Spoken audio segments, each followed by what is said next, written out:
Weak mind, weak body, strong mind, unstoppable body. Simple as that.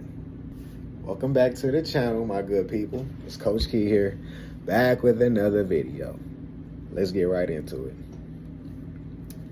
Most people think training is just lifting weights. But if your mind is soft, no amount of muscle will save you.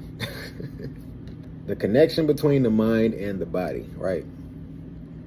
Your body is a reflection of your discipline, your habits, and your mindset, right? Athletes, fighters, higher performers, all train their minds as much as their body. If your mind quits first, your body will follow. It's never the other way around. Signs are only training one and neglecting the other. Physically strong, but mentally fragile. Example, you lift heavy, but you crumble under pressure though. Pressure situations, right? This could be anything. This could be you're the greatest basketball player on your team, but then you get to the end of the game and it's the fourth quarter and you miss a free throw, right? Anything that comes up with that. Walking up to a girl, you can be the best looking guy ever, have the biggest muscles ever, but guess what? Your ego is going to take the biggest shot if you see a girl that you like and you don't go and talk to her when you know you wanted to, but instead you trick yourself into thinking, oh, I'm focused on myself. That's not funny, but it's like, it's real. You know, it takes one to know one, right? I'm not throwing anything at you that I haven't experienced myself a long time ago, though. Another sign that you're training one and not the other, you rely on motivation instead of discipline. When it's not there, everything falls apart. When discipline is not there, everything falls apart. How to train both for true strength. Mental conditioning. Do something uncomfortable. I be the guy to say it. Cold showers, early mornings, physical challenges, you know. That's just that right there. But, I mean, just go up and talk to people. Just go up and say hey to everybody. Everybody you see, just say, hi, how you doing? How you feeling today? It's a pretty decent day today.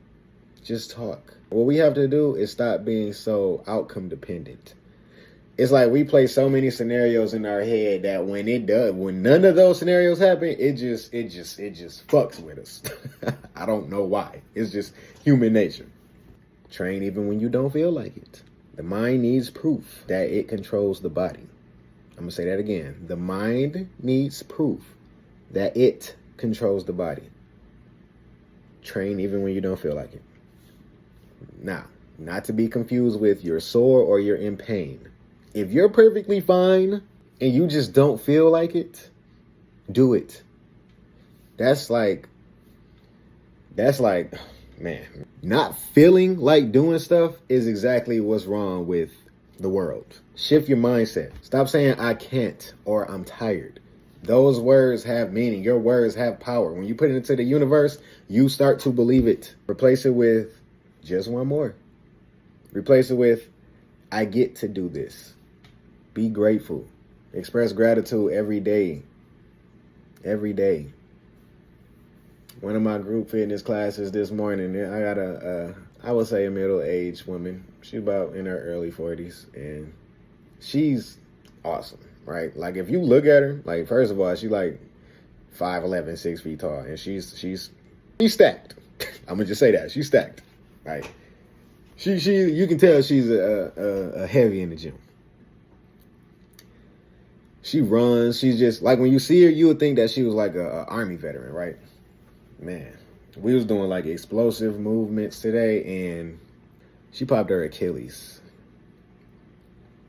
Now, one of my coworkers, like another coach, she heard it, right? And I got music blasting. I'm all on the mic yelling and stuff, and it's like she heard it pop. So, I mean, there's not really much to talk about there. So anyways, it was like 3 minutes left in the class. I'm getting ready to put them through their finisher, and just sat down on one of the rowing machines, because the rowing machines is right behind the dumbbell racks, which is where they was at. They was on the weight floor. So she sat down on the rowing machine, right, like during the finisher, right? And she's like a awesome person. She's like a monster in the gym. Like, she's such a beast that when she did it, she just sat there. She wasn't like screaming or in pain or, you know, like she got that Mamba mentality, right? She tore her Achilles. She just sat there, and At first, I was like, okay, maybe she's just taking a break, but she's not the kind of person to take a break when it's the finisher. Like, you're about to get out of here. So, a lot was going on. And this isn't funny. It's just, I laugh at everything. I just need you to know that. Like, I laugh so I don't cry. I train myself to do that. Anyways, he wasn't screaming or anything, so I'm like, okay, something is weird. Like, the other coach, she was talking to her, and then she, like, left out to go get the sales associate and tell her what happened. And after class was over, I just went up and asked her, like, what's going on? She said, my Achilles popped. And my jaw dropped. Like, I was screaming or anything. So it's like, I didn't know what was going on. And then she started, like, you know, I won't say it was a meltdown, but it started to overwhelm her. Because now she was just crying that it happened. She said, I'm fucked. Before she even told me she popped her Achilles, she just said, I'm fucked. When she sat down, I was like, okay. Like, and then she told me what happened. I was like, what? And like, man, that it sucked so bad, man. It sucked so bad. Like, they had to help her out, and I was just in shock because I hate to see stuff like that, especially somebody who works so hard. And like, I knew it was something wrong because she would never sit down through a finisher like that. But she was also not screaming in pain. She was just sitting there like I guess just in shock, right? And then she started to get overwhelmed and she was crying, not because it hurt, but because she was fucked, like she said. And, you know, it's like, it's nothing that I can say to her to make her feel better. Like, there's no bandage for that.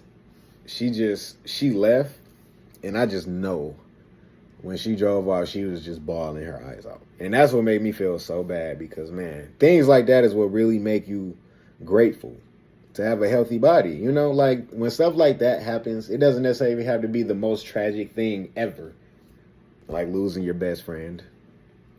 But things like that really just make you realize that things in life really aren't that bad.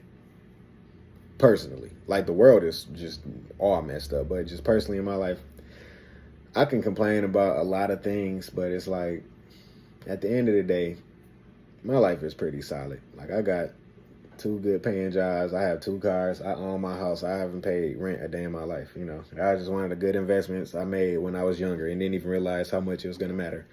Like, it's a lot of days where I wish I lived in a bigger house or had this big yard or finished basement or something. And at the end of the day, you got to remember that on your worst day, you live like someone at their best. You know what I mean? So, with that being said, I don't want this video to drag on too long. I'll be back with some more stuff soon. So, take care of yourself, folks. Stay safe out there.